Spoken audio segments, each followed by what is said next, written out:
Your feet should be able to go and do whatever and bounce back. You should be able to go run, play basketball, lift, and feel great the next day. There's 3 mistakes people make, one of which is they just changed the shoe. So that's like, I just changed the shoe. My foot has been in a shoe like this, where you see there's like a very narrow toe box. Nike just doesn't like the fact that people have pinky toes, but it's like that, or thick socks and smash them together. This has inhibited you. It's like if you've been in a bad relationship your whole life or a bad job, you've never thought about yourself as an individual, guess what? You're not going to just be able to be in a good relationship. It's like you got to learn that pattern. Let me add this in real quick. It's funny. I like those shoes, like the Nikes. I like wearing them just like, if I don't wear them a lot of the time, but when I'm podcasting or something and I want a shoe that looks good, I like wearing those. The problem is though, it's funny when I walk in those, I feel the ground. When I walk in these, I feel like I walk differently. I walk stiffer. And the crazy thing is there are people that walk around with that 100% of their day, and I would never put my 3 feet through that after understanding what my feet should be feeling. So, and that's part of it, which is how do you get this message? Because one of the things I hear is that it's very easy for foot nerds to get out and say, your feet are being trapped and destroyed by the shoes you wear. Stop wearing shoes. It's like, yeah, but I like to look good when I go on a date. And some people like to wear Jordans. So this is, your feet are strong and resilient. It's just no different than, the way I want you to think about it is with the right strength and the right foundation, your feet are very strong. And that means they can be in a shoe like that for a few hours and be totally fine. But just like if you're going on an airplane, and I was sitting for hours yesterday, if you're just sitting down for hours at a time, we kind of get that, okay, maybe I should do some movement and open that up and undo that. So if you are wearing those shoes, that's totally fine. If you have to wear shoes, I mean, there's things you can do, right? So like even these Air Jordans, I don't hate them all, like they're obviously a narrow toe box, but relatively they're kind of flat. Okay, I don't love these, but the point is, like, if you can have a shoe with a wider toe box, there are dress shoes that look, you can make, if you have to be in shoes all the time, like if you're, and it's totally fine, wear shoes. I'm not out here. I'm the A lot of times, dress shoe has a pretty wide toe box. Yeah. Yes, and you can get dress shoes that look like they have a heel, but they're actually down, they're flatter. Those are great options. And Anya's reviews is like the best for like the amount of like research she's done for men and women, different types of shoes and European shoes and stuff. The point is that like if you have to be in a shoe all the time, because there are a lot of guys in the military, there are people that work construction, have steel toe boots, it's tough, right? So there are choices you can make to have better options. So flatter, more flexible, wider in the toe box, what's the other one? Thinner sole, like, of those, like being flat is the most important.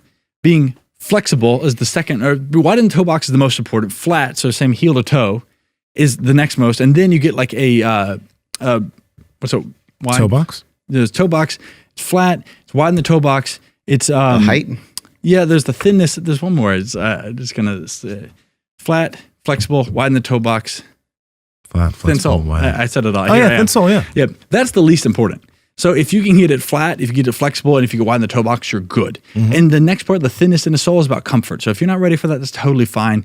But the thinness allows you to like not sprain your ankle when you're walking on an uneven surface, and it lets you feel the ground. But remember, it's not about being perfect. This is not about the right shoe. It's just understanding your feet are strong and capable, and if you do the work underneath them, and then hey, when you have to go on a date, well, you don't have to.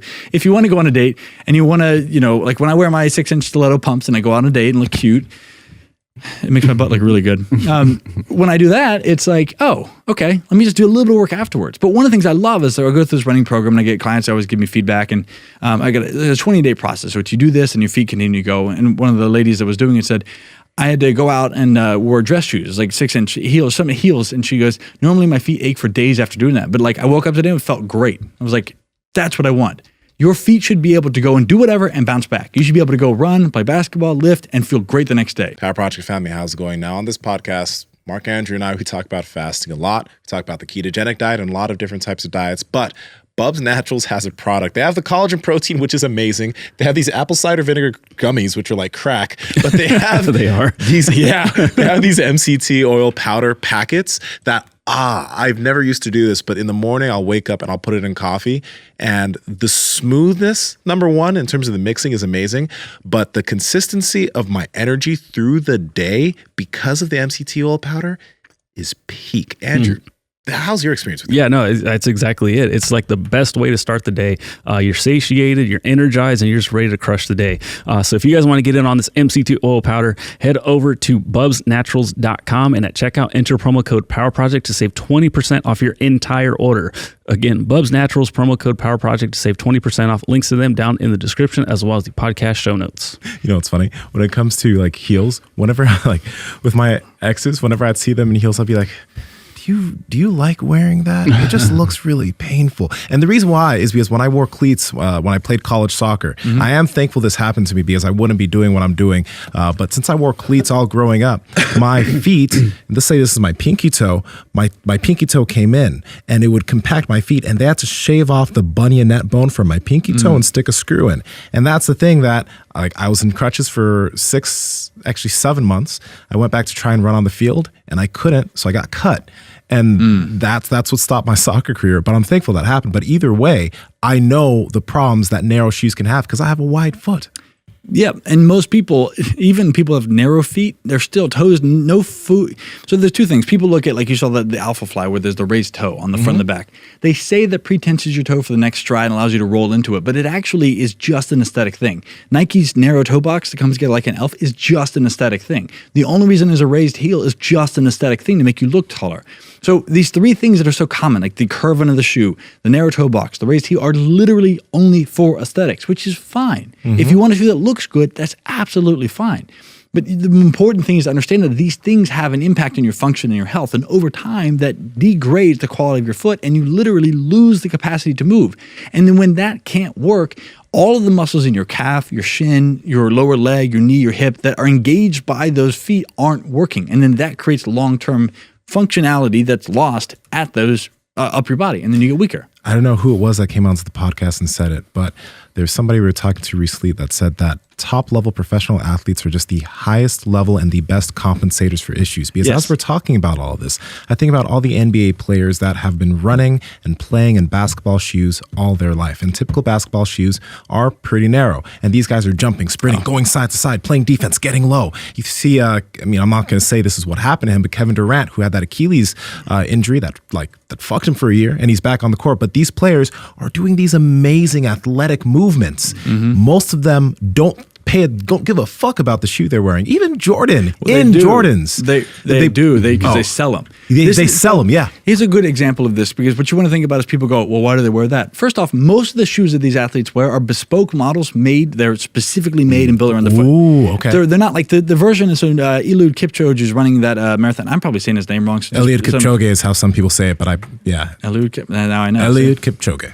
Right. Well, I'm going to just now, every time I say Eliud Kipchoge. put his voice over me, but the real salty, deep, sultry voice. So when he's running, he's actually running that marathon in a bespoke version of the Nike Alpha Flight. That's not for sale. These athletes are making, generally speaking, bespoke versions of this stuff, and then they go and pump it out. And the other thing I had to think is that these shoes are made, if you were like me, where my shoe size is the same as my age for a while, at 12, 13, they made that shoe. I had the LeBron, the first 1 and 2 LeBrons. I loved basketball shoes when I was younger, and I also was really slow as fuck because I couldn't pick my feet up. That shoe, this Air Jordan, is made for 300 or 250 to 300 pound basketball player and me, who happened to buy it because my parents wanted to buy it for Christmas. So, think about that as like that shoe that you're wearing, they're made to 200,000 pairs because they got to ship this all out and send it to you. That's not made for you. It's like, that's one thing to keep in mind is that when you do see this, it's not what you see. And they were trying to get a shoe that looks different, that looks cool so that you'll buy it. It's a business thing as well. So it's not about functionality. Hey, wait, before you go, you got this far. That means that you've enjoyed the heat that we're continuing to bring you. So listen, like the video, comment something down below. We'll reply back and subscribe to the channel because we continue to bring you the heat. Seriously, do it. Love you. Bye.